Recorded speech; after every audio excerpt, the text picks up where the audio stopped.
ব্রাহ্মণবাড়িয়ার নবীনগরে দুটি মোটরসাইকেলের মুখোমুখি সংঘর্ষে মোহাম্মদ রাব্বি নামের এক ছাত্রদল কর্মীসহ ২ জন নিহত হয়েছে। বৃহস্পতিবার সন্ধ্যায় ব্রাহ্মণবাড়িয়া নবীনগর সড়কে নারুই এলাকায় এই দুর্ঘটনা ঘটে। নিহত রাব্বি নবীনগর উপজেলার শ্যামগ্রামের রফিক মিয়ার ছেলে ও শ্যামগ্রাম ইউনিয়ন ছাত্রদলের সভাপতি প্রার্থী। এ ঘটনায় মাহিম খন্দকার নামে অপর এক মোটরসাইকেল আরোহী নিহত হয়েছেন। সে শ্রীরামপুর গ্রামের মোবারক হোসেনের ছেলে। নিহতের স্বজনরা জানান, সন্ধ্যায় নারুই ব্রিজের সামনে দুটি মোটরসাইকেলের মুখোমুখি সংঘর্ষ হয়। এতে দুই মোটরসাইকেলে থাকা ৫ জন ছিটকে পড়ে গুরুতর আহত হয়।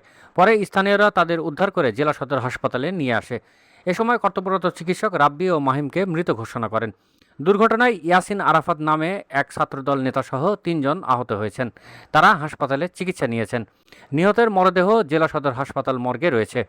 ২৫০ শয্যা বিশিষ্ট ব্রাহ্মণবাড়িয়া জেনারেল হাসপাতালের জরুরি বিভাগে কর্মরত ডাক্তার মোহাম্মদ শিফাত জানান, দুর্ঘটনার কবলে পড়া দুজনকে মৃত অবস্থাতে আনা হয়।